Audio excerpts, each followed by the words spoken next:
Without much ado, I'll start, and I look forward to a scintillating discussion with a very learned set of panelists chaired by our Secretary, Ministry of Electronics and IT. Protecting Bharat's technology landscape. As we had discussed yesterday in the opening of this symposium, we are challenged by technology and trade, and the two are getting woven together through global frameworks such as ITA, the World Trade Organization, agreements, TRIPS, and so on and so forth. So it becomes very critical that we protect our technology. And as we had mentioned, technology is not just engineering. Technology is converting that into an industrial and economic initiative, thereby being able to get on a continuous basis revenues which can then be plowed back to create the next generation of technologies. Those who have been following generative AI, within a period of 9 months, we have now the 4th generation of generative AI. That's the scale at which development is happening. So it's not just engineering. The algorithm was around from 1950s, 55 onwards. Technology, industry are different ball games, and that's what we are going to discuss in today's session. So, Shri Krishnan, we are witnessing an ever-increasing rapid evolution of technology and its profound impact on society. Technologies such as AI, cloud tech, blockchain, machine learning are challenging our current regulatory frameworks. I'll add quantum computing also. It's just round the corner unless China catches up first. Could you tell us the various government initiatives aimed at nurturing and harnessing these technologies to address the challenges that they pose? Also, how does the proposed Digital Competition Act align with creating a more conducive digital ecosystem in India? Sir, if that's not working. Okay. Thank you. Thank you very much for having me here today. And I think your question is a very wide question. It covers a range of technologies which are coming up and a range of things which are significant in this space. I think the way we need to look at it is the transformative effect that digital technologies are having on the economy and how much more important the digital part of the economy is becoming. Not only is it growing autonomously on its own in terms of becoming significantly larger chunk of the economy, but it's also influencing the rest of the economy. And some of these technologies which we speak about, particularly artificial intelligence, is a horizontal technology in terms of impacting all segments and all other sectors.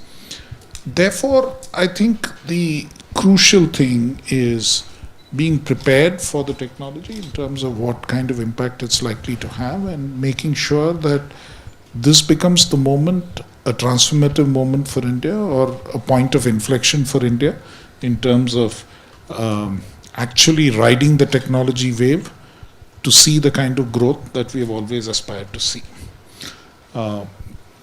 People have said, including the IMF and others, that at least some of these technologies, specifically artificial intelligence, probably offer the opportunity of an economic transformation which is almost parallel to the first industrial revolution. And what that basically means and the reactions to the possibilities that AI holds across geographies in different parts of the world will also show you that some parts of the world are more worried, concerned about the impact that it would have, and most of it is the fairly well-developed Western world.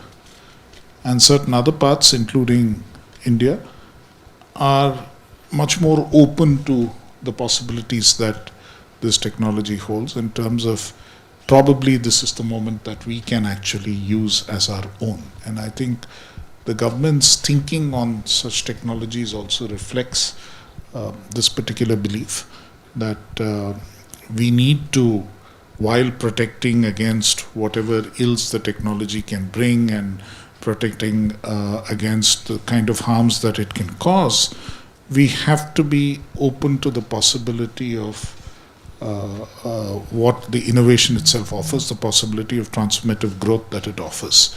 So I think that is the first point that I would like to make, that in the approach to technology, and which is why the regulation which relates to this technology is also more oriented towards preserving the innovation benefits and less towards restricting the way that it can be used. So I think that's a key element. The next thing is, of course, is being prepared to adopt more of this technology, and that is something which is key and significant, because that is fundamentally about skilling. A lot of the world today looks to India, in terms of when you look at AI readiness, regardless of whether we are ready in many other spheres, like in terms of having adequate compute capacity or having models of our own and so on. At least on the availability of human resources and skilled human resources, we are seen as being relatively ready. I think the world sees this in some ways, again, as a Y2K moment in terms of having adequate human resources to actually turn this thing around, and being the source of the kind of AI-linked innovation and models and everything else that the rest of the world wants to see. So for India, there again, the opportunity lies in seeing what it can do for the youth and picking up on what can happen there. But at the same time, we have to be very acutely aware that we have to focus on the skilling and the retraining of a lot of these people and make sure that we take advantage of that. As for other technologies, including, some of it is linked. Cloud, in a sense, increasingly is getting closely linked to AI in terms of the data layer of that AI requires is mostly in the cloud, and there could eventually be co-location of both the cloud infrastructure and the AI compute infrastructure in the same data centers or adjacent data centers. So there is a lot of co-location possibilities and growth together possibilities. Machine learning again is fairly akin. I think very often what we actually call AI is probably machine learning, actually machine learning rather than just AI. And as far as blockchain is concerned, I think there again the possibilities have been immense. Part of the problem is being created by the fact that everyone is associated it more with cryptocurrency and whatever else has happened with cryptocurrency, and in the process it's not got its due in terms of using the technology. There is a national blockchain strategy in place, and we at least intend to guide the use of this technology in the areas where it could prove important and significant for the rest of the economy. Likewise, of course, when I come back, I can always talk about the AI mission and what it's likely to do for all AI. But I think, at least from an India standpoint, we have to look at these new technologies as our moment of opportunity. We have to build capacities in these spaces. We have to take advantage of it to see whether we can actually leapfrog as an economy into the next level, because although we are growing in size, it's equally important or more important that our per capita incomes grow significantly. That's the opportunity that's offered here. Absolutely. Thank you for throwing light on those very excellent initiatives that have been taken by the government. Your thoughts trigger me to jump straight to Amit, actually, because your sector needs skill development and you are working on technologies for Bharat insofar as I understand. So if you could quickly tell us what you're doing and therefore the challenges that are being faced and what can be done. Thank you, Jaijit. I'm Amit Bhatnagar, and the vision of Viksit Bharat, the way I was working with Universal Studio Hollywood, came back to India with a vision that we need to talk about building technologies according to the need of society, rather than just following up the Western world, the technology they are developing. So, and the vision was it was a broader vision, but I was very clear that to really establish building technology according to the need of society, we need to focus on the problem statement. So we pick up the problem statement that 95 crore people of India, they do not have access to quality healthcare. So what can be done about it? So we started understanding the problem statement much deeper. We could figure out that the Western-based technology, they were never designed according to Indian-based challenge. that those delicate technology you cannot take to the remote location, you will not find electricity to operate them, you will not find skilled manpower to operate them. So that has driven us to build. So if I compare any Western world or even in India, the company which has followed the Western pattern, they went from semi-automatic analyzer to fully automatic. But our journey went from a lab in a box, not to the automation, but lab on a bike and lab in a box, so that I can deliver this quality healthcare even in the remotest part of the country of desert area of Rajasthan, hilly area of Ladakh. So currently our lab in a box is in use by Indian Army in every field hospital, Leh Ladakh, Kargil, Arunachal Pradesh, Jaisalmer area, extreme temperature condition. And the beauty is that African countries are looking forward to our innovation. So we are in talking with Nigeria, Ghana, many countries, because they truly look forward to India, not to the Western world. That if what Indian innovation can bring out the answer to our rural Indian population, that is the solution which is going to work in the African countries. So that is where, and it's, if you really look at why we built from lab in a box to lab on a bike, it was not just the medical challenge. It was really addressing the operational and the holistic challenge to deliver the care. Because medical answer is there. If you want liver function test, kidney function test, you can get it done. But why it is not available in the Jaisalmer village area? The reason is all those operational challenge, cultural challenge, affordability challenge, all those has to be addressed. And that has actually driven us to build the whole lab on a bike. So lab on a bike is a model which can deliver the complete healthcare. So now with lab on a bike, we can deliver 200 parameter of diagnostic, which is glucose, hemoglobin, lipid profile, liver function test, kidney function test, CBC, in less than 100 rupee cost, right? So, I mean, if I really lay down the fundamental driving force for us to drive this innovation was, if I look in the Western world, the paramedic charge $30 an hour. In India, the rural youth will work 7 days compared to 1 hour in US, right? In the same price. So I need to talk about innovation which engages my youth, which empower my youth. So now, I mean, I will be able to explain this with very beautiful example that we just built this digital auto microscope through which we can do CBC in 2 rupees. Someone told me that there is a device which has come in US which can do with a drop of blood. Then I asked, what is the cost of that chip? Was 250 rupees. Okay, that is the fundamental difference. That 250 rupees chip will never reach to the remote India for next 30 years. But if we talk about this 2 rupees, that 248 rupees will go into the rural youth pocket. And that's what we are trying to establish. Because if we talk about Viksit Bharat, we need to make sure that 78% rural population, they need to bring in the mainstream, and for that basic challenges has to be solved. So coming to what policy challenge we are really looking at. So to really solve the problem of 95 crore people of India, of rural and remote India, the disruptive innovation which was required of lab in a box, lab on a bike, we did it. But the second biggest challenge was the skilled manpower. So we designed a very scientific skilling framework in which I can convert a rural youth into a skilled medical professional who will be able to deliver high quality diagnostic of liver function test, kidney function test, CBC in a very qualitative manner, not in 2 years, only in 4 months. And if any one of ask yourself that what is the biggest strength of our country, is the demographic dividend, is the youth, is the population. But are we really putting a research and scientific framework in place to really empower that youth in a short span of time to a professional grade? That is where we are lacking. Even if we are running this skilling program, which is a very powerful initiative, but somewhere we are losing the focus that once they go through this skilling program, is industry getting really 100% confidence that all the candidate who got through this skill program of 6 months, are they really skilled? So assessment batch is really missing. So we have designed an assessment program through which I can ensure that a person, so I mean the fundamental of that was the measurement of skilling. So we are not really measuring the skills. The assessment is still happening by the assessor which are asking theoretical questions. Skill has to be measured. So the one of the policy challenge I'm really working through is to really getting a recognition for that 6 months program through which we are able to convert this rural youth into a good medical professional who will be able to provide this complete preventive and the primary health care to the people on ground in the most affordable cost. So, and that is a model where most of the African countries, Southeast Asian countries will be very keen to address it.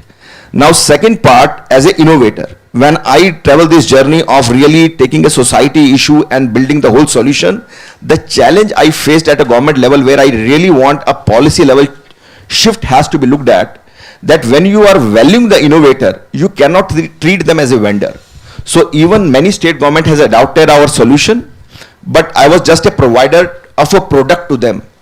I was not being involved in really implementing it effectively, because the way we build all the features and the technology to ensure, even in the desert area of Rajasthan, how the quality will be ensured, how the accountability will be there, so the quality is delivered to the people. All those features I was not able to implement because I was just a product provider. So my humble request at a policy level shift for the recognizing the innovation from the government side is that innovator must be engaged while implementing the project on the ground in a holistic manner, so that whatever the hard work he has done to bring out the solution for the society issue, it has to be implemented in a holistic aspect. And I think so that will write a story for world to follow. Because right now we are following like Uber is Ola, Flipkart is, Amazon is Flipkart, but we want an Indian story which every other country is very much willing to follow.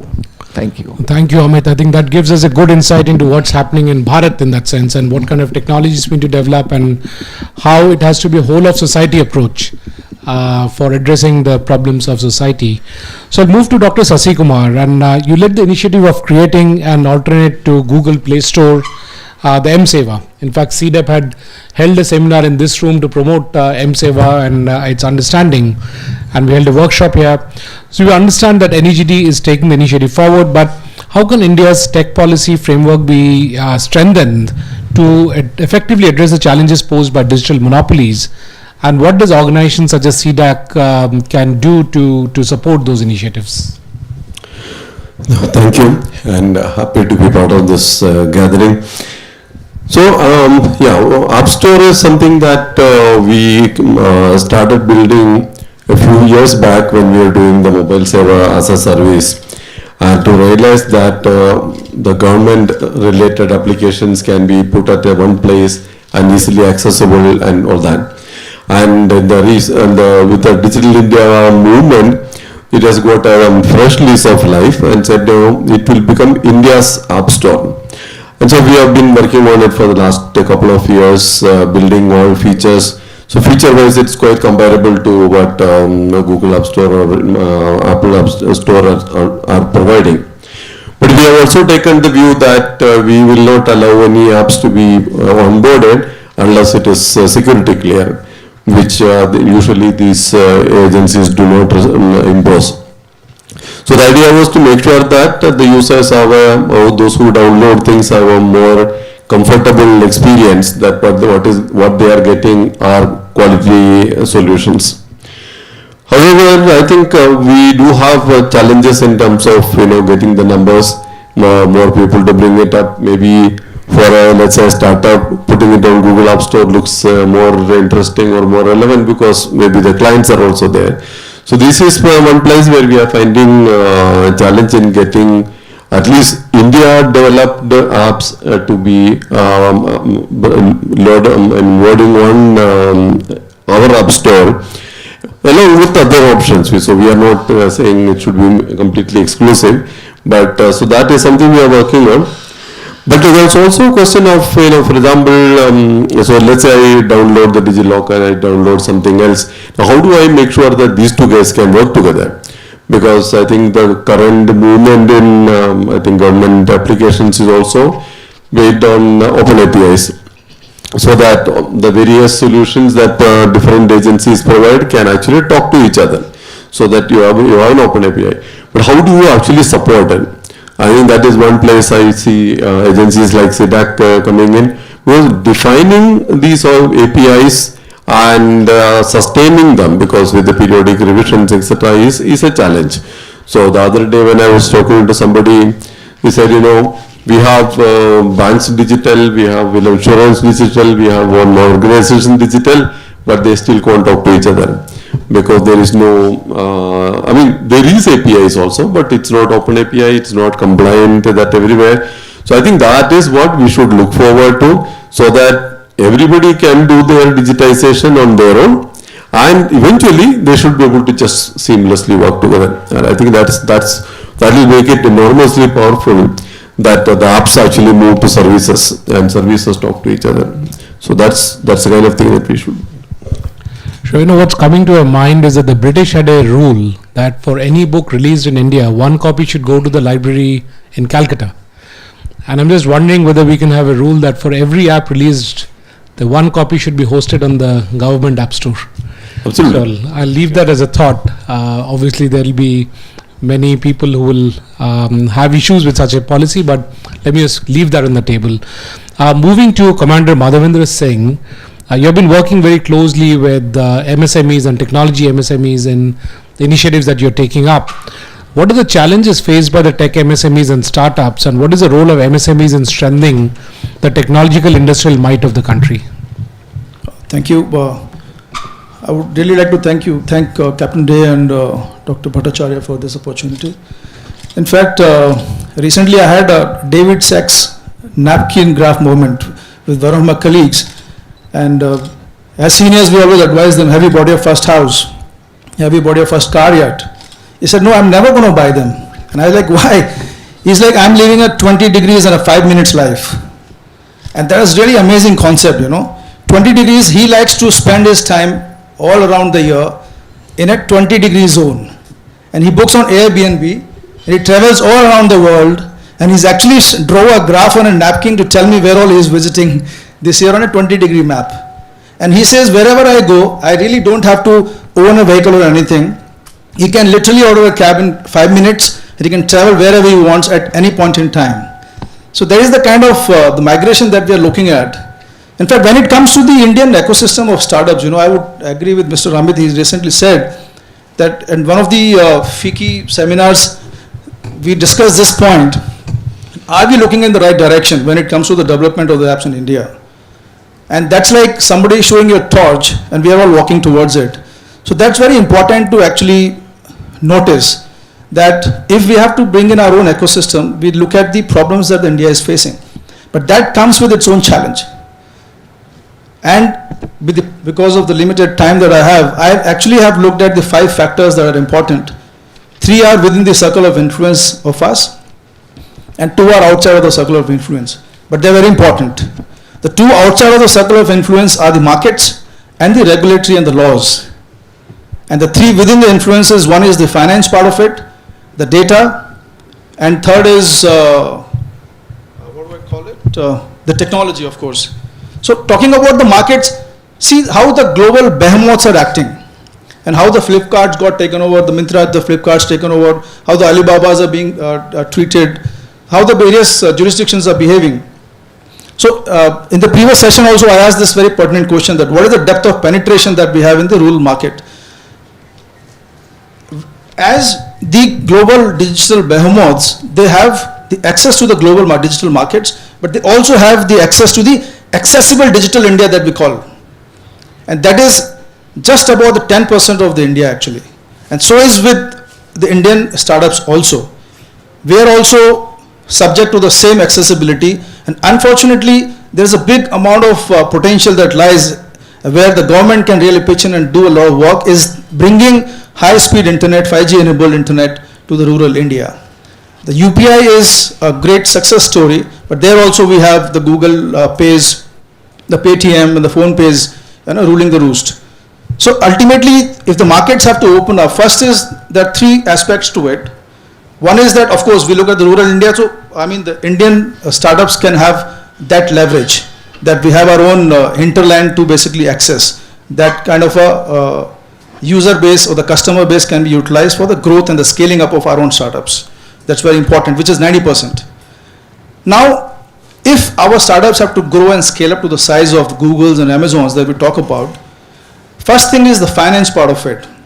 And I come from I'm sitting in the first International Financial Services Center of India, that is GIFT IFSC, is providing those kind of tax benefits and ease of doing business frameworks. But when it comes to the finance, we see that, I was reading the reports of the first quarter of 2024. In fact, the Porter was a third unicorn that has now become a unicorn actually, and we have the first AI startup which has also become a unicorn. You see, out of all the funding that is happening to the startups in India as well, the 80% of the funds are coming from foreign funds. India, though, stands at the 5th position in the amount of funding that's happening to the startups, but this is only 4% of value. As we have got a funding of $2 billion in this quarter, vis-a-vis almost $11+ billion in the American startups. So somehow there is this Silicon Valley hubris that we must to look at, and that is where we talk about how do we regulate. But unfortunately, ironically speaking, over-regulation also kills competition. The free markets bring in legislative issues, that's where the complementary roles of the judiciary and the executive comes in actually. Because the executive goes on to over-regulate, then there's a problem. If you under-regulate, but then it creates a free market, but allows the kind of problems that the users and the consumers have to go to the courts and resolve the disputes through litigation. But then it comes to the reputation of the courts also. Do we have that court system? Because we see the crores and crores of cases are pending in the courts. So that is why it is incumbent on the executive or the parliament also to basically enact acts so that you prevent unfair practices, you prevent monopolization, you prevent these behemoths from acting weird and controlling your data and all aspects of your life. Also, when I myself, in fact, I was in I'm an alumnus of IIT Delhi also, and I was 5 years back on the part of the alumni committee also, and I'm very happy that the first incubation center was set up then. A lot of unicorns have emerged out of this place. I understand the importance of the PE and the VC funds, and unfortunately we have very successful PE funds, the VC funds also. In G20 discussions, I was speaking with Mr. Kant, and it was staggering statistics he gave is that it's almost like $100 trillion, trillions of dollars in private equity which is lying in the international markets to be invested. The pension funds, there's a lot of alternate funds, and the equity market is really saturated as of today. And there are a lot of alternate avenues that these private equities are actually looking for. So in my opinion, the startup sector can be one very promising sector which can attract this kind of floating private equities in the market. And only problem or only challenge that there exists is that we give them the trust that their money is safe. In fact, the first VC fund that I set up in the GIFT City is the V Founders Circle. In fact, those are also working within the IIT Delhi also. That's because you can attract the foreign investments there because the FEMA regulations do not apply. But also India is thankfully emerging as a very positive financial center where your money is safe and you are not basically coming on the wrong side of the law. So that's where the IFSC in the GIFT City is actually playing a good role. And also when it comes to the, now second most important factor is that if you have to really scale up and become big, you have to control the data in a very meaningful manner, the meaningful data. And ultimately, the generative AI is the epitome of it. It all starts with the data, that to unstructured data. You have to structure the data, you have to make it more meaningful. Then the structured data you'll have to feed to the machine, like 40% you feed them and 60% you train on them. Then that's how the machines learn. The machines, when they learn, they can predict. So they becomes predictive AI. And once they start predicting, they can generate also. They become generative AIs. So when you become generative AI, the data is not speaking the algorithms. Another important problem for India is that we are not controlling our own algorithms. ChatGPT has become such a monster which knows all the languages of India. It can operate in any part of the world. Imagine if we had that power. In times of crisis, we need to protect our own sovereignties. That is why ownership of these algorithms and the source code is very important. We have to patent, we have to build our own algorithms. We are leading services market in the world, but we have to become the owners of this thing. And when it comes to the technology also, like I said, it is very important to the rural India market has to become 5G enabled and high speed internet. Only then we can, go to the masses also. Right. But yeah, just last thing, just want to mention is that very importantly, this platform revolution which is coming in is very important, because the traditional supply chain methods or the pipeline mechanisms of business, where at the one end you had the producer or the provider, other end you as a user or a consumer, has completely changed the dynamics. The platforms have changed the dynamics. Uber doesn't own a single car. Airbnb doesn't have a single real estate. I mean, Alibaba does not have any of inventory of its own. YouTube has no contents of its own. Basically just connecting the people within themselves. A producer is also a consumer is also a producer. So I think that is the ecosystem that we should understand, and then empower and provide. Government can do a lot of role by bringing in soft regulations, by providing a lot of funds and grants, and then providing incentives for them to grow. Right. No, thank you so much, Commander. I think those are very insightful. Unfortunately, a lot of these steps are being enthusiastically taken up by the government. But let me just point out one issue on patents. Under Section 3C of the Indian Patents Act, unfortunately, algorithms are not allowed to be patented. Not fortunately, algorithms are not allowed to be patented. And that gives us freedom to continue to be a software superpower. But it also has its flip sides, and we have to live with that. But thank you so much. And with that, I'll move to Shri Jayant Patil, because we continue to talk about ships and large Indian technologies. And given your extensive experience overseeing Larsen and Toubro's defense division, particularly in areas like submarines, warships, and weapon systems, what policy initiative do you believe are critical for India to deepen the digital military-industrial complex of India? Because we keep harping that India is a digital superpower. Then why is it that we are not a superpower when it comes to using digital to strengthen India's security? And what are the areas that India needs to further increase focus on? You touched upon a very right point. The military-industrial complex is something that is an absolute necessity for sovereignty as well as for the security. Now in India, somehow, there have been companies that existed in defense before independence. They went out of business post-independence because the country chose that everything should only be in the government-owned enterprise. Somewhere around 2001, this was opened. Now, for those 54 years, this was a segment entirely regulated, owned, run, and operated by the government, including research and development. So, when we talk of military-industrial complex and the policy side, this is a reality as far as Government of India is concerned. Probably all of us who are old-timers in this sector, 40 years I spent in defense industry. If Kargil had not happened in 98, there won't be a private sector in defense. Now, Kargil brought out such gross kind of, call it the entire system was, in a way, got into a slumber, and as a result, we know what happened.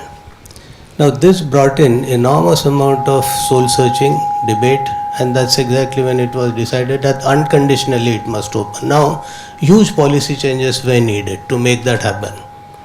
On policy, I don't think one can fault the government in intent to create a military-industrial complex 100%. On the execution, I don't think we are even moved about 20% on that true intent to make it happen. And this is precisely the gap between the policy and the actuals that happens. Because notwithstanding, over these 40 years since DRDO truly began developments, that was somewhere in the 80s, and from 80s onwards, lot started happening in India. If you ask me today, if you have certain amount of patience, there is no import India needs. So military-industrial complex is quite powerful in India. Especially in case of anything called high security. All digital solutions today truly are available in India. Was the scenario something similar 5 years back? I would say the answer is no, it was not. And I think a lot has changed in last 10 years to sort of move towards that. And anyone in the world who said that I'll provide this to you actually never had a product. He only made a glossy picture of it and then took money from India and actually developed it and then sold it, and he took the same amount of time what India would take. Somehow the Indian armed forces were under the kind of scenario that the foreigner has a better product and we don't have a better product, because anything that you see at this distance versus when you see it at 1000 miles, your ability to see the details is that much more when you see it closer, and as a result you start seeing faults in your own stuff as compared to when you are seeing it thousands of miles away. I think this is where the current government at that point in time decided that enough is enough and we need to just stop. I think this is one extremely major policy initiative. Ask me, has it entirely got converted? I said less than 20% has happened. And the reason for that is there are processes within our military industrial complex which actually mean that the decision made, let's say today, would physically get into acquisition and getting inducted into armed forces. The time period is shortest possible, 6 to 10 years. And that's exactly the time frame we are talking. So we are somewhere on that path. Ask me after 5 years, much more would have been done. Now, another very, very major trend in terms of digital technologies that we see, which is what we're really talking about, nobody will fight the wars with yesterday's methods, especially when we are talking of tomorrow. While our policy, because of the speed, actually talks of what decisions were made in 2010 and 12 are getting implemented today, on the other side, we are seeing today's war, the way they are happening at remote, unmanned, completely digital, complete secure links. Now, beyond line of sight, you can't have a secure line. You need a satellite links. Do you have the satellites to go beyond? And this is where the entire ecosystem has to start coming in, and that's exactly when, moving forward, are the initiatives in place? Yes, government has announced the initiatives. Are they in place? They are not. We will also at some point in time have those infinite abilities to see tens of thousands of kilometers away, have that kind of your own communication, and if that happens, obviously, we'll have the entirety end-to-end control on what we're trying to do. And that's when our actual ability in terms of knowledge would be reached in the form of what is reality. And fact is, the point was touched by Commander, we are an IT superpower. And I think any algorithm, or for that matter, any knowledge, embedded knowledge that goes into unmanned or for that matter remote fighting platforms, we actually can build faster and better than anybody else. And to reach it to that distance is a link that misses. Great, thank you. That's very, very insightful. It's just a quick question, since you touched upon satellite. Does L&T want to get into satellites? Great, good to hear that. Absolutely, I run that business as well. Great, good to hear that. So with that, I'll move to Bikas Singh. Bikas, you heard the Secretary talk about AI and the initiatives being taken, and you have been a big proponent of ethics and AI.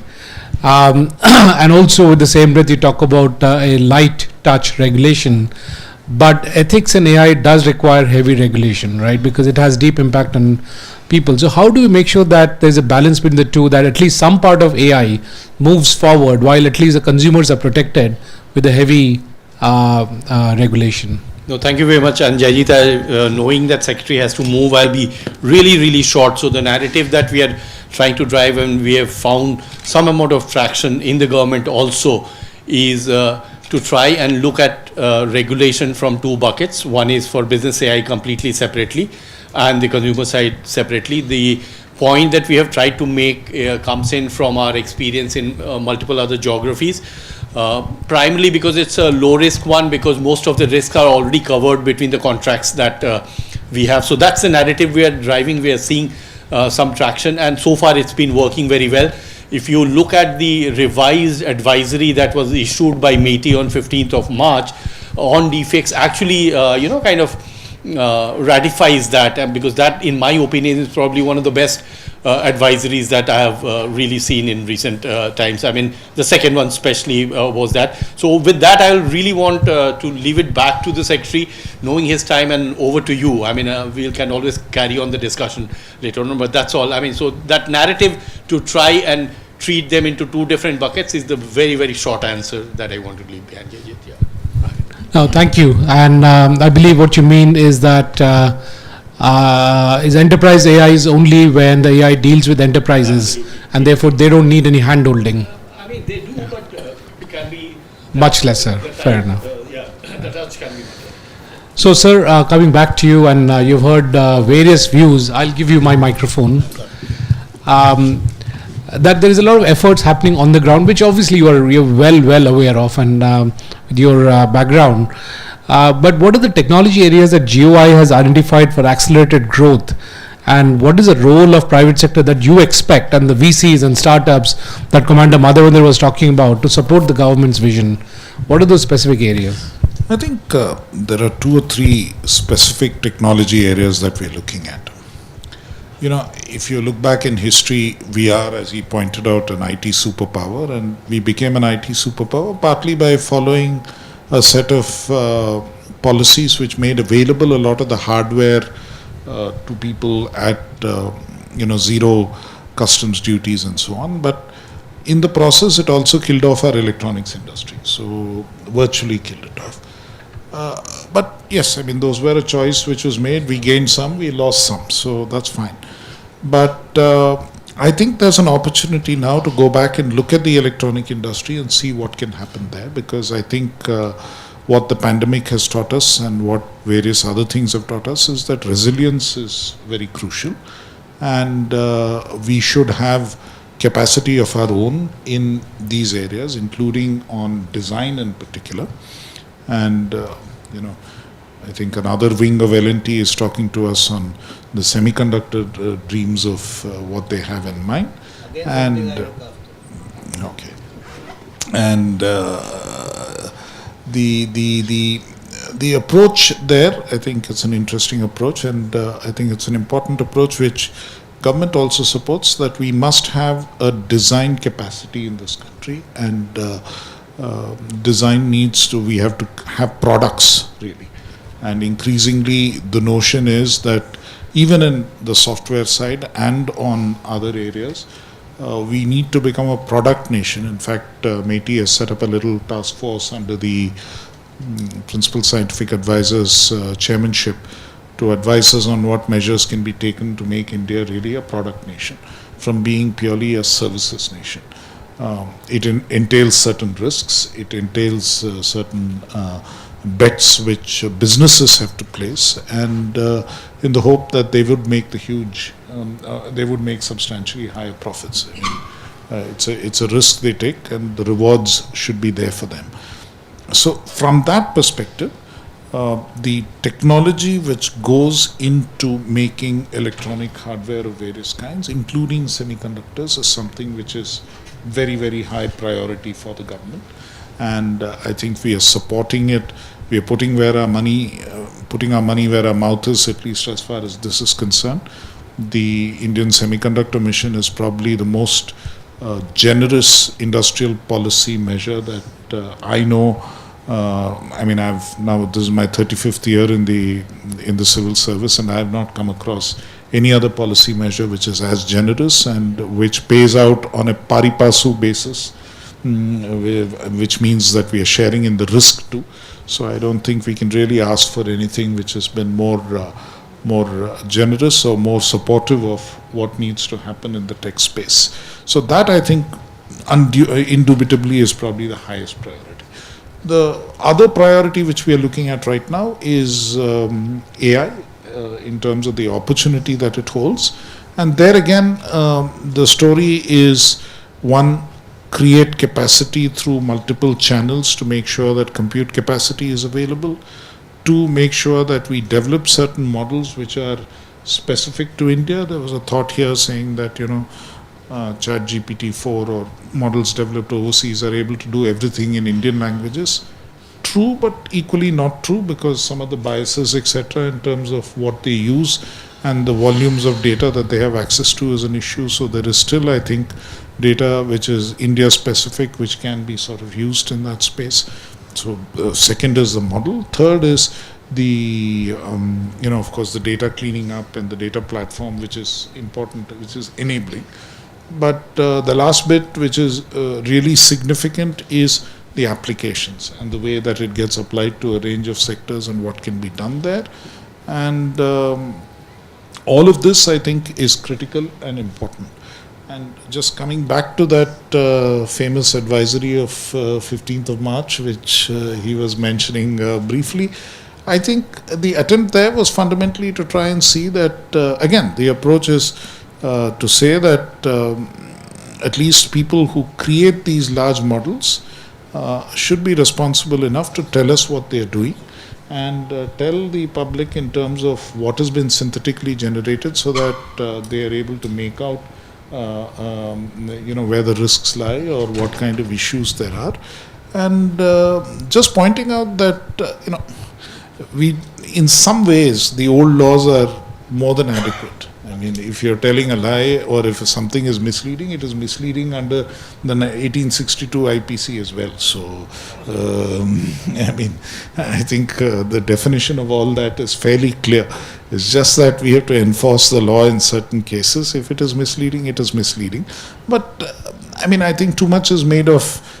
I think the crucial part is in evaluating the technology, finding the content quickly enough, and having safeguards which will reveal, and the information needs to be revealed faster. I think that is the more significant issue. And likewise, the virality element is again what causes the harm. So sometimes you have to find technology to sort of tackle those kind of issues also. So which is why technology is important from that perspective.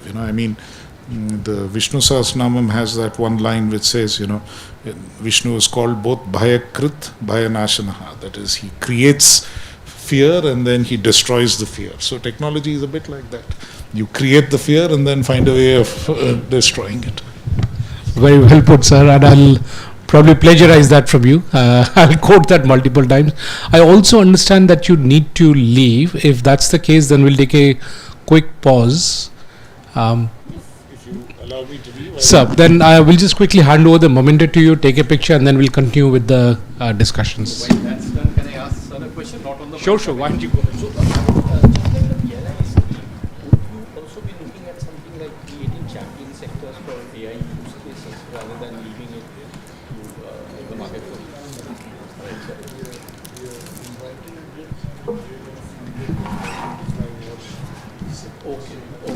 Okay, great, sir. Because purely from a hardware example, the way PLI worked out, probably it can work out.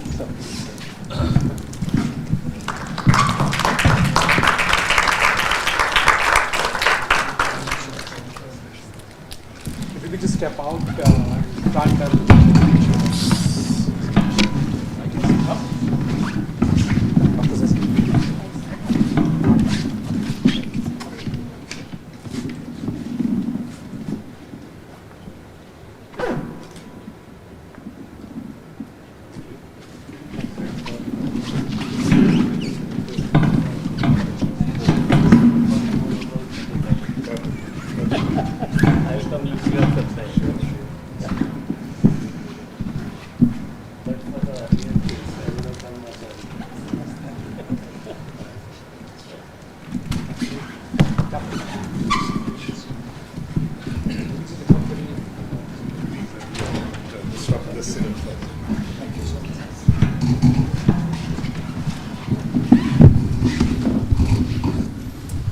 I think we have had brilliant inputs from the secretary and also a very scintillating discussion with the rest of the panel. And continuing on that note, Dr. Sasikumar, I'll come back to you.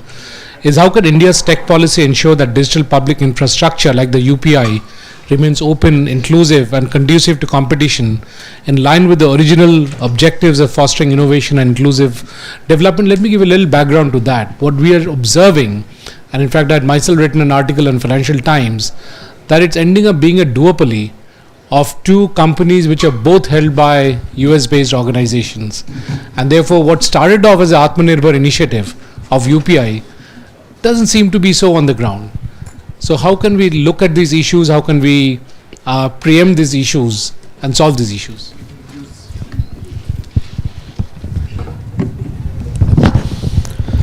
Yeah, I know. I think again, that must be a million or trillion dollar problem. So I don't think I have a solution as to how you can avoid monopoly.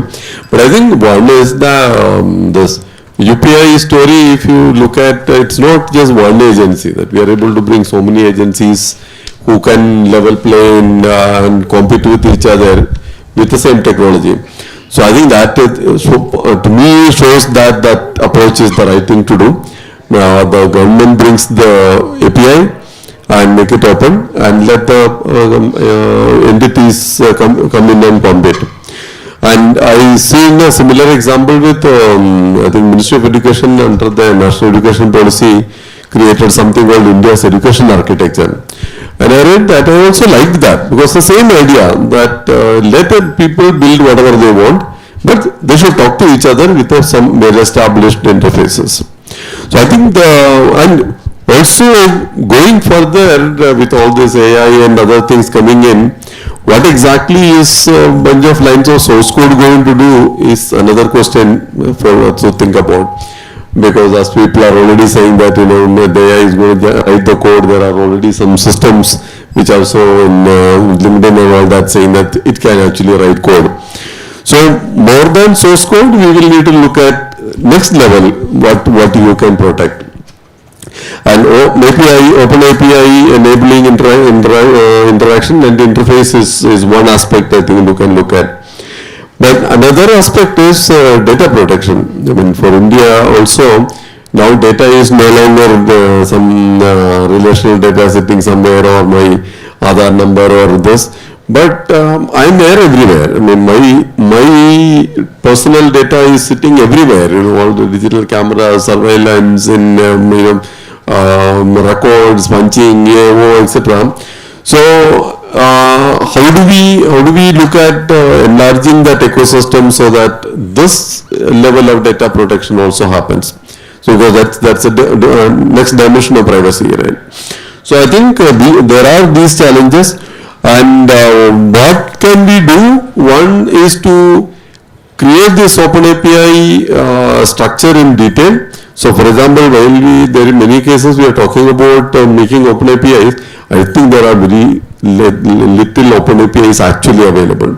So if a bank wants to talk to another bank or to the insurance, do we have the set of APIs already defined?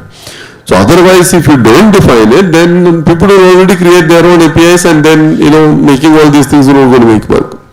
So I think there is a big challenge of realizing this vision of architectural neutrality, Open API that is already there on the next level, which requires somebody to sit down and build these APIs, ensure that it is adequately documented, shared with people, and sustained with change of technology. Even the UPI, I'm sure 5 years later it won't be the same interface, because technology is changing, this thing is changing. So I think there are all these challenges, and we should be looking at all of that. Thank you, Doctor. Thank you. Coming to you, Commander Madhvendra Singh, you talked about unicorns that were created from your center, and I think you're largely focused on startups which are marine based, I believe, or maybe not. But the question is, what has been the key ingredients for success? How do you see that a unicorn gets created and others fail? What is the secret sauce? Yeah, so I think being successful is one thing and remaining successful is another. A lot of startups in India have reached the epitome of being successful, but to have sustainability of that is something which we all know of. So I think the factors that I spoke about is, one is that the market availability and how much you are able to penetrate to your consumers. For that, the data collection is very, very important, because Google's and Alphabet and Metas and Facebooks, they know every aspect of your life. In fact, let me take you back to what Americans did on the 9/11. In fact, there was a bad incident which started something good. But then the federal agencies went after everybody to collect their data. Where are they doing their credit card transactions? Which hotels are they eating? Where are they traveling? How much time they're spending? All aspects of your life. They gave them a good thing that they prevented a lot of terrorist activities to happen. But that's when the Federal Supreme Court of US came up with this concept of the right to privacy. That's the genesis of GDPR and all that we're talking about today. So if you have to become successful, being ethically successful is something which needs to be looked at, but being successful will require a lot of funding, because if you have to capture the global markets, it's a conflict of laws. So if you see Google, Alphabet, Meta, they're all running into a lot of antitrust legal suits all around the world, in the Europe, also in US also. But in fact, when I was speaking with one of the people with the Google, they have resident 900 lawyers on their payrolls just in MENA and the Asia region. And it's the kind of conflicts they come up on a daily basis. So who has the deep pockets to basically run with those legal matters, those kind of legal disputes? So to be able to get a consumer base which is profitable for you is pretty easy, but to scale up beyond that is what is the competition, which remains a challenge for everybody, in fact. And when we talk about the good stories, we are actually looking at the 1% of the unicorns, the 1% of the people who start from the scratch. 90% plus actually fail. But that's where the lessons are actually lying for us to learn. Thank you. So, incidentally, Microsoft is supposed to be the largest law firm in US, having had the largest number of lawyers. So it's more of a legal firm than an IT firm. Moving to you, Bikas, and on the same note, India was a pioneer in cutting through the regulatory quagmire in drones. Everybody said if a drone goes up, that's a threat. It can bring an aircraft down and so on and so forth. But the government came in very decisively and cut through all of that and came out with the clear regulations on drone. And now we are one of the leaders in drones globally. How can something similar be done in AI so that we quickly grow in a clean, structured regulatory environment?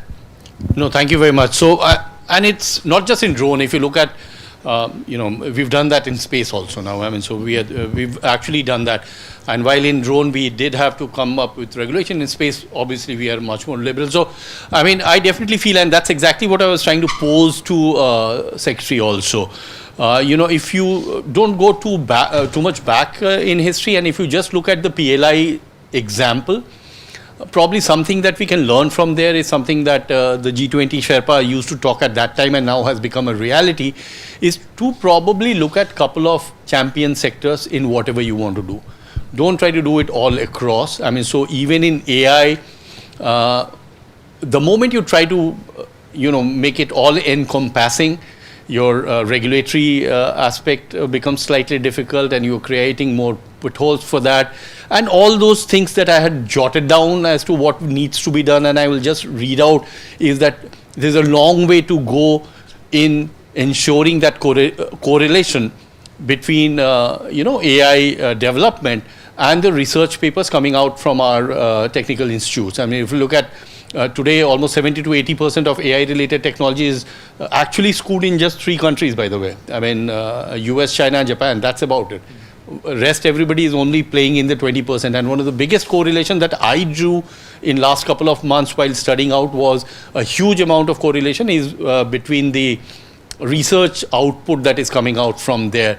So, while Secretary did talk about funding and all those things, that also is an area where we really need to handhold, and that takes me back to, Captain Madhvendra's point that yes, while we are relatively low as far as, startup success is concerned, but good news is, and being SAP, we have a foothold everywhere. So out of the 1,520 odd unicorns that are there, almost 44 of them are running on SAP right now. So people have now learned the scalability, jigsaw also. And funding is also coming in, obviously, albeit slow. So that was one I definitely, Jaijit, wanted before I come back to the regulator. And second one, an area which is really of concern to me, because as SAP, while we are not just focused on technology, we are also ensuring that the technology succeeds for the customer. And one of the biggest gaps was the skilled area. While we have now AI embedded into SAP systems, SAP ERPs, really when we go down and implementing it, we are not getting right kind of people. And in tier 2, tier 3 cities, there is a huge gap.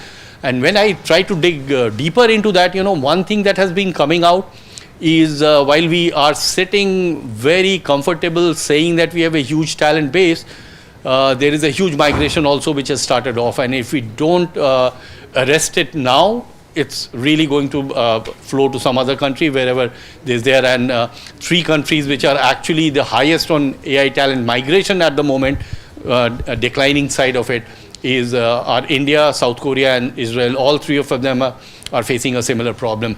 So that's something that we definitely need to look at. On a regulation side, I'd like to come to my third point that I was saying, is that probably we really don't need to rediscover the wheel.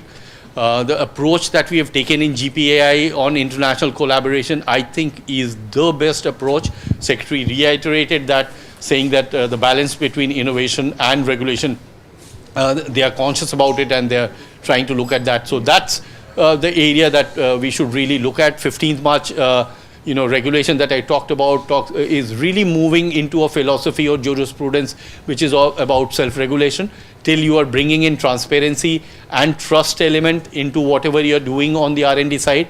And so that you can, if somebody were to ask you, you should have that, traceability where you can actually showcase that this is why I did, this is why I collected this is how I did the ML part on it, and this is what the outcome is. I think you can still not really create that doomsday scenario that people have been trying to create, especially again, with that caveat of the business AI side. So those are a couple of things that I definitely did. And the last one being a sectoral approach, a champion side approach. So that's coming in on from my side. And primarily, as SAP, we have our foothold on all the 3 pillars on AI. Whether it's the innovation part, we have an SAP lab where we are doing a lot of innovation on AI, which we are already rolling out, brings to the second part, which is the AI deployment part. So we already have success stories coming in India, where large customers like L&T, Tatas, Mahindras, all of them, their SAP solutions are now actually AI embedded, and which are actually already starting to throw results, and the dashboarding, the predictability analysis and everything has gone, the quality of that has gone much superior. So we have that, and we are conscious, and we are already seeing a lot of traction on the benefit on the MSME side also, that is we are saying, and that's where the whole data play, Atmanirbhar data play, whether that learning can go outside also, I don't know. That's a different debatable topic I would do. But those Atmanirbharta is already happening on the MSME side. So, a lot of things happening. So on regulation, so far so good. If we continue to follow the philosophy that we have done in the amended regulation as far as deepfake was concerned, probably we are in the right hand.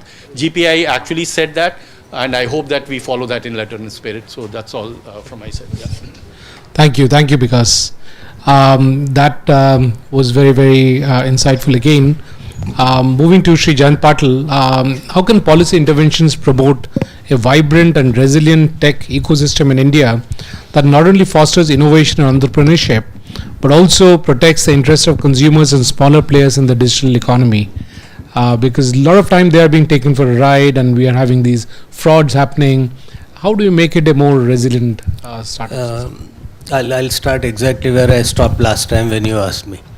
I said if you have to take it on an umbrella, which can be, you define the range and you can take your umbrella. And when you talk of anything secure, it ensures all the safeties, what you just talked about, because we have an enormous digital ecosystem to ensure that the safety can actually be verified.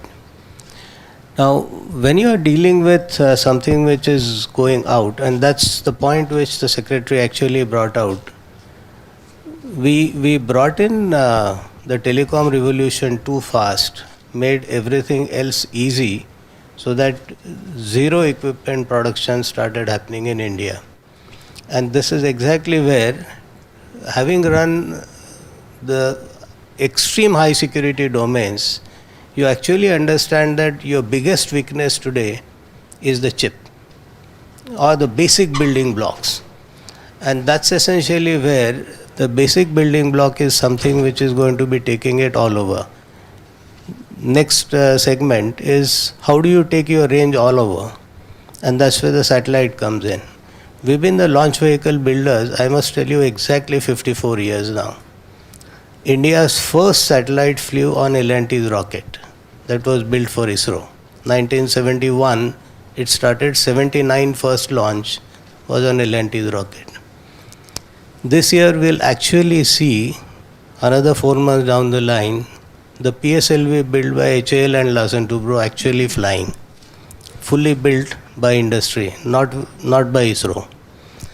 Now, as a result, when you start looking at where to take the future direction, then you need an integration of all these, and the integration is no longer only about defense now, or the homeland side, what you can do, or now taking wherever your imagination is your limit to what ranges and what distances you would like to fight or defend in terms of where you go, and it all stops ultimately with that single part called chip. And this is precisely where the future policy directives, to my mind, have to be extreme promotion on what the government ought to be doing. Secretary also talked unprecedented in government, and I agree with him. $10 billion which MeitY came out with, I would say is too small. You need far bigger pockets. The US is talking of much larger numbers. TSMC said what US is talking of, $60 billion, I will do $300 billion in much lesser time than that. And that's the kind of innovation fund which the world or the tech leadership is wanting to put in. In India, on the flip side, we actually say that even if I have money, if I invest it, I do not get even the basic tax credit, income tax credit. And this is a law change which the same government did in a 100% U-turn, which all along in the history of India, if you spent your own money on R&D, it always had a tax break. And the tax incentivization existed, it went away. Now, some of those basic tax, incentivization, rather than just saying I'll give you, if you set up a manufacturing complex, today's 10 billion is only for fab. Fab and the APMT. If you give only fab and APMT, you're targeting 22% of value chain of semiconductors. Where's the 78%? Now the 78%, unless you bring in your control, you're not anyway going to control and sort of be master of your own destiny anyway.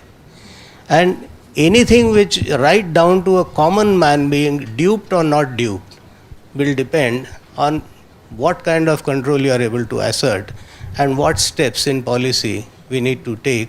And this is essentially where truly some out-of-the-box solutions have to start coming in. The government has to recognize that either government funds it fully, or if government doesn't fully fund it, it must be incentivized so that people who have deep pockets actually can put in money.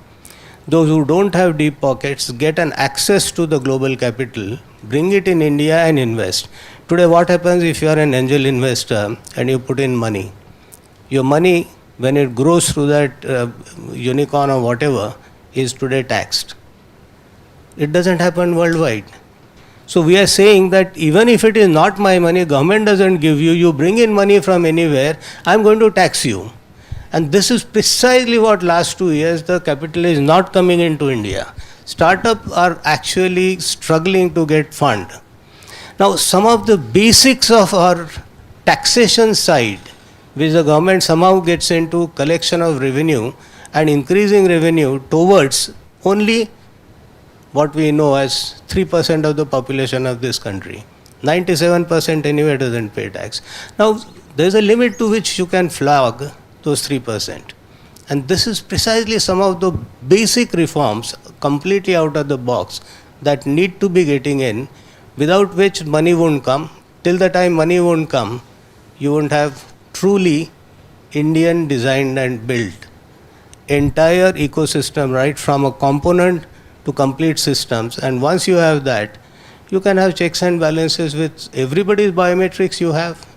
Tell me one human being whose biometrics today government doesn't have. We know when we implemented the smart city in Mumbai, 94% crime of Bombay went down in first 3 months. 94%. And lot of it is on AI. Lot of it. So there won't be any crime that will happen. If you are able to sort of control anything and everything and have the compute power which you can provide, that's the way to go ahead. That sounds like China, the social system of China. That's Right, but yes, why did PM say 100 smart cities? right. In those 100 smart cities, you can stop anything that is happening, you can start anything that is happening. Or Right. that has not happened.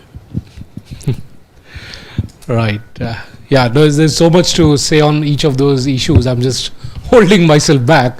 I've lived through many of those, including the angel tax. I had a startup which we scaled up and sold, and it's so sweet to hear it's an angel tax, not a devil tax. So, yeah. As a corporate, if I put money in R&D, Yeah. first thing I get galis from my shareholder. Yeah. My profit is taken away. Right. Second, the government doesn't give me a tax break. Very, very important point, sir. That was very, very on the dot. Coming to you, Amit, and that's the last question of the session before we open up to the audience. Is given the rugged and maintenance-free design of your mobile lab, how do you envision collaboration between government agencies, healthcare providers, and technology developers to integrate similar innovative solutions into India's healthcare infrastructure, ensuring resilience and efficiency in diagnostic service and across the diverse environmental conditions that we have, from Leh Ladakh right down to the rainy Cherrapunjis and so on? How do you manage it? So, I mean, the whole purpose of building this rugged, portable, very low power consumption, enabled by solar panel, the whole technology was not an idea just came to mind, was driven by the need of the society. And there are a lot of innovators who are out there who really want to come out and build innovations which really addresses the core issues at a society level. But really, do they get support and incentivize? Yes, there is a lot of say about it, but on the ground reality, I see it is still lot to be done. So as I mean, the way I heard, and it's quite, I resonate that, that finance support to all the innovators, there has to be much deep trust that the support system should come out so that they can flourish not only in India, but globally. Because I have interacted in African countries, Kenya, Tanzania, I met Tanzanian Prime Minister, I could feel that how they really want to take Indian innovations. But the kind of funding support we have, the kind of scale we could have done, that is certainly is right now at stopping us, is really exploring those market. So that is something which I look at, we need to really open up if we really believe, because one thing is very clear that we cannot compete China in terms of labor reform and land reform. So the major component which left for India is the innovation.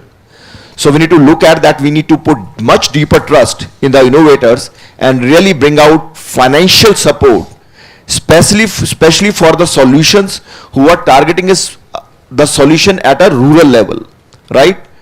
Where there is no paying capacity.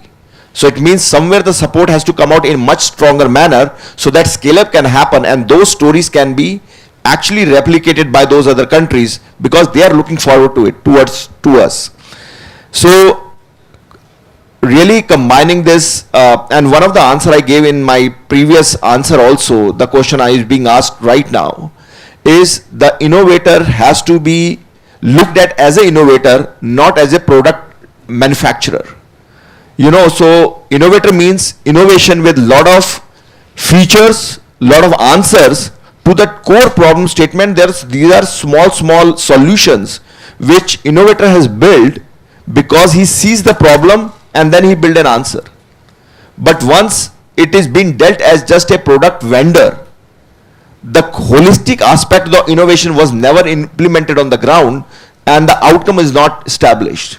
I was very thankful that my first clients were Indian Army, and when they implemented it, it was, I really feel very privileged that my first client was Indian Army, and it really has established A lot of other countries want to imitate it, want to follow it. There are international trials done by Indian Army. So, but when I go to the NHM state ministries, I really get bogged down by all that system which is very delayed, and innovation is not respected the way it should be. So that is something which we must be looking at from a government perspective, from healthcare provider perspective, so that innovator must be respected for the innovation so that actual impact can be seen on the ground. So 2 or 3 things out of this whole point which I made. One is the finances. Much deeper trust should be put in the innovators, and they should be enabled so that they can scale up not only in the Indian context but at the global context. They should be given and they should be engaged in deeper implementation so that the real outcome of the innovation can be seen, can be felt. And third one, which I was talking about, like access to the policy, because somewhere innovator who is a technocrat really understanding the government system, it becomes very difficult for him, right? So he need to get an access to those policy level change. He should have a hearing from the, I really congratulate this platform where I could put up my request that I need this policy change, where we have designed this 6-month preventive care technician program, which can really enable preventive and primary care in the most remote location of the country by empowering the local youth of there itself. So I can get the recognition for such a course. So I could feel, yes, there is a framework is out there, but I think so we need to enable it more and more. Thank you. Thank you, Amit, and thank you all the panelists. It's been an extremely enlightening session, and I personally learned a lot, and I think that's been the case for everybody else. But we'll now open up the session for Q&A. Any questions? We can take a few before we close the day. Yeah, there's a question for the lady over there. Shall we go to her first, ladies first, and then we'll come to you? Thank you. That was a very enlightening discussion. My question is in particular to AI and the way we talk about regulating AI and having ethics in AI. Now, when we talk of regulation, we know that AI should be responsible, it should be ethical. But what are the standards that we are going to be using to audit or regulate AI? When do we expect those conversations to start?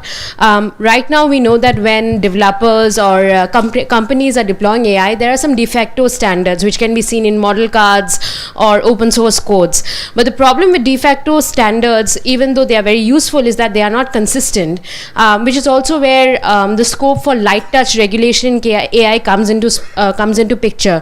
So I just wanted to ask, when do we expect to start conversations around standards in AI and audits in AI, so that the whole conversation around having ethical and responsible AI is more concrete, more tangible, and has next steps forward for us? Does that make sense? Could you just introduce yourself? Sorry, I'm Mayuri. I work with Denton's Global Advisors India team. Thank you. And is that question to anyone specific? Or no, it's open to anyone who would like to take it. Would anybody like to take it?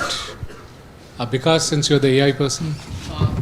Not really. So, there are some international examples, but she probably has a point over there. We have not started going that deeper on setting the standards for that, but probably going forward, we will need to that. At the moment, probably the government has taken a stand where they want us to self-regulate, primarily because, again, the AI-related R&D is, at the moment, the government feels are in safe hands. Either with large corporates who have their own, corporate governance structures in place, it's not, or else in very prestigious technical institutions, which are again government run. So probably it's not really out there in the open in the market, but that's is a point, and probably it's a very good point, because once we develop the standards, actually that will give us the confidence also to keep the regulations light touched, because then exactly that if you're filling into these parameters, and if you're ticking off the right boxes, if you're in the green, you don't need to be regulated after that. Right, but if you had attended the previous session, the question that came up, or the point that came up, is that there is an inverse correlation between standards and innovation. If you bring in standards too early, you have killed off the innovation. If I put up the standards for the LED lights here, then it will take an enormous amount of time to bring the next set of LED lights and next set of standards.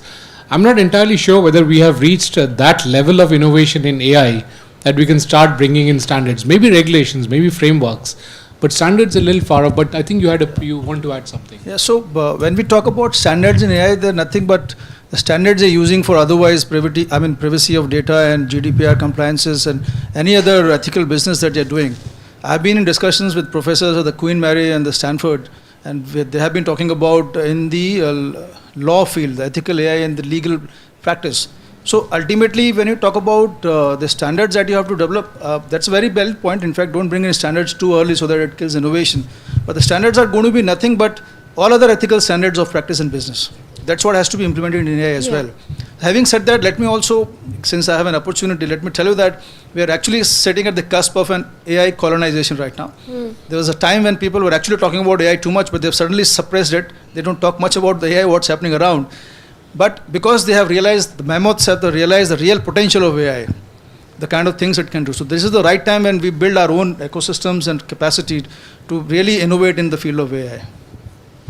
Yeah, just wanted to add, so I think one of the things about standardization is because of the worry that the biases that is there in the system is getting exposed, and there is, it's not in the code, most of it, it's actually in the data.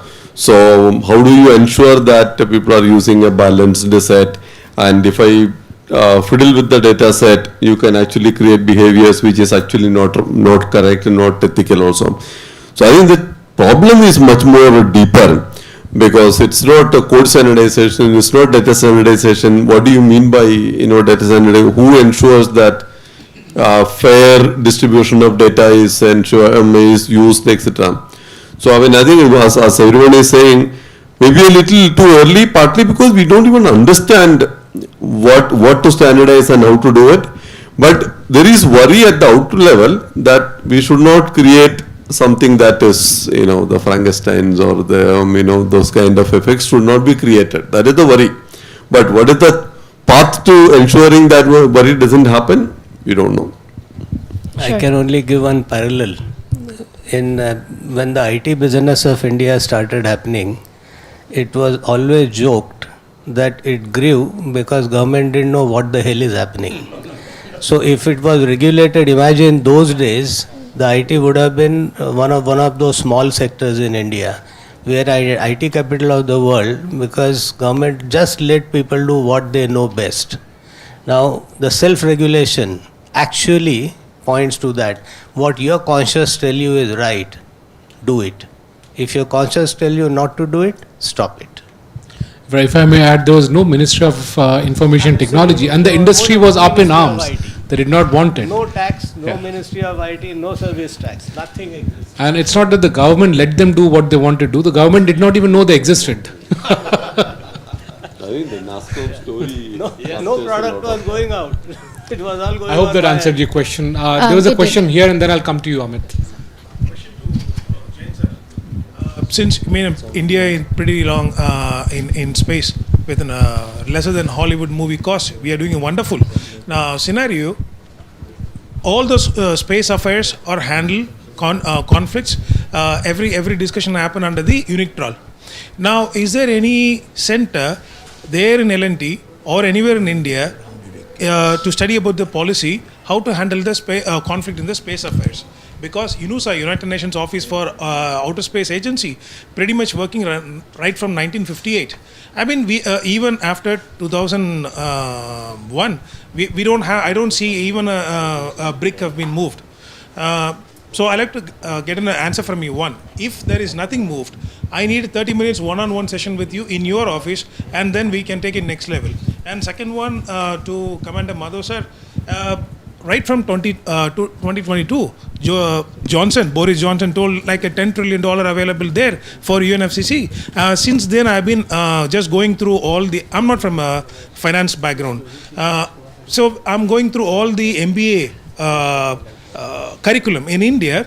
And is there main curriculum or sideline or adjacent courses? Anyone talking about bringing all these futuristic one? I do not see that. Now from 1950, this ESG, I think Jayant have brought in the very, very sensitive topic because strategically it is very important. The reason is, Now, Unipri and the $500 trillion guys come together and they set the thing. Now, in Tamil Nadu alone, 38,000 industries are there. I think put together like we run for 200,000 plus. Now, all we people, 18% of population, we are doing a predominant contribution to the global GDP and also to livelihood of human being. Now, we have been guidelined by the global minority. This is the white community. And at this, again, boiled down to the very few fractions. Now, when are we going to learn things and take the leadership role? Now, there are two ways I see whenever the people talk Indians, I listen either brag about how we counted or crib about what's happening. Now, when we set the role and what is there for 2047, how we are going to lead the one. Because in 1970 and 80, where Indira Gandhi is the only lady from the entire global south, attended the UNEP. And from that moment, after 10 years, we lost her. Now, these are the things in the considering the roadmap. And also, I like to understand whether GMU, Cluster and Gift City do have any such courses, strategic perspective, not a regular financial affairs. If it is so, I'm interested to understand. If it is not so, I need another 30 minutes with you in Gujarat or in Delhi in our office. Looking forward, sir. All appointments done. So the answer is yes, he will get the appointment. You asked about regulating space. Space is not your nation within your nation's boundary. So space is for all, exactly like the basic principle, oceans are for all. So you can't regulate space. There's a limit up to a certain altitude you can regulate, and this is your airspace. So any foreign aircraft passing over your country, you can say, no, you are not allowed unless you take my permission. That's not something which is true for space beyond 50 kilometers. Now, this is precisely where the space treaties govern. And the space treaties are under United Nations, and it is a United Nations treaty which actually governs space. Anybody in the world wants to put any satellite, there's a common registry, one single. And despite the might of the country, he has to stand in the same registry in the same queue to launch anything. So that's essentially, you can't regulate it. It's not yours.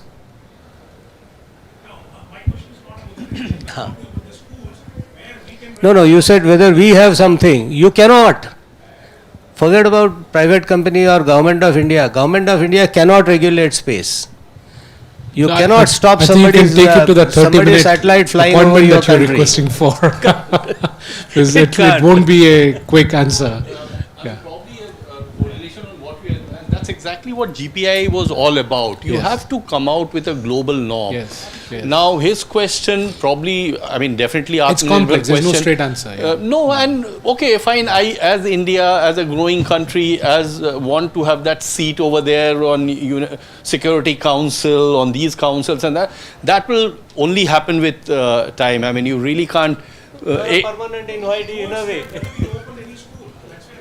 So that probably we are not the right guys to really open that. I mean, had somebody been from. No, the answer was no. So he gave you a 30-minute slot straight away.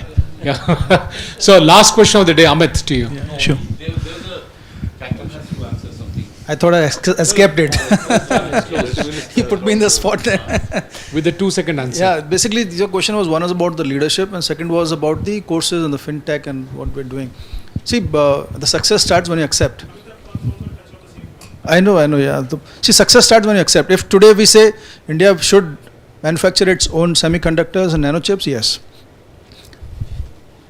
Will India do it? Yes. Can India do it? We can do chest thumping, but I don't think we can do it. Forget about manufacturing the nanochips, the machines that write on the nanochips. You know who is the people who do it? I mean, it's mind-boggling figures. Why is Taiwan become so important all of a sudden? China is investing 140. We have committed $10 billion. China has committed $140 billion for that. And still they're fighting with Taiwan. TSMC is going to America to have a free field to develop, which is the largest in the world ever, which they're doing in Taiwan itself. So to reach that level, yes, we can. So there's no harm in collaborating and trying to learn the transfer of technology if by the time we're not there. So there's no, taking a popular stance that yes, we have arrived. I mean, see, China is going very silently. It's an issue of journey. The point is Yes. accelerating it. For quite some time, we did not start the journey. Right? So now at least we have started the journey. It's going to take time. Yeah. And So, sorry, because everybody, it's the end of the day, I just want to make sure we don't stretch people's patience. Amit, last question and then a quick answer to that. So recently European Union has come up with their own AI law that will be enforced end of this year. So that only allows auditable, explainable, responsible, accountable AI. So now the startups are in a dilemma. There are one side, those are all black box model of the AI companies, including ChatGPT and all the equivalent. Then European Union is coming with the AI law that will stop all this kind of a company that cannot explain why the decision has been taken. So what is the advice for a startup, which direction they should go for, the European Union side or the American side? Unless the third option is move to Europe. Yeah, but anybody would like to answer that? see, this is not my area of expertise. We don't work on that area every day. But from, of course, what we keep hearing in the discussions, what I see is there is a shift to the explainable AI. I think it's not transparency or anything today. It's because the AI we are talking about is there and people who are wanting to use AI is not even there. So what most of the institutions are trying to do is that they're trying to bring in that aspect of AI that is explainable in itself. First you bring in that aspect and probably we can develop on the other aspects. And I'll just add to that. So actually Captain answered that. And that's why we have not taken a stance. All right. So even though there was a GDPR, our DPDP is not a cut-paste job, right?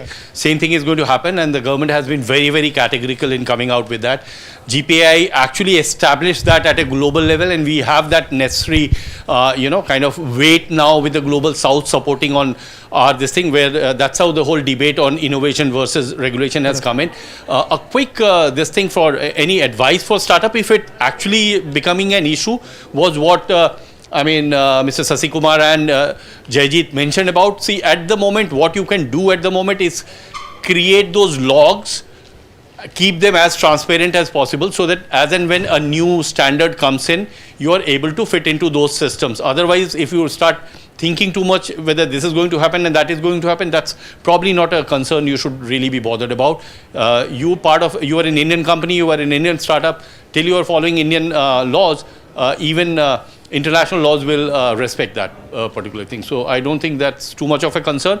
But yes, transparency, traceability are something which will be universal in any regulation that comes in. So till that extent, they are maintaining good laws, maintaining good logic as to why they are doing it, how they are playing it. Sasikumar sir talked about how you ensure that somebody cannot accuse you of biases tomorrow. Till you are maintaining those records, you should be fine. In my opinion. Thank you. Yeah. Thank you. Yeah, because that's why, at least from an SAP perspective, if I were to get bogged down with what is the regulation going to say, I'll not be doing any innovation in my SAP labs today. Yeah, absolutely. Thank you so much. I think with that, we come to the end of 2 days of very intensive discussions and a very in-depth set of recommendations and deliberations that happen. With that, I'll hand over the session back to the MC. So over to you, ma'am.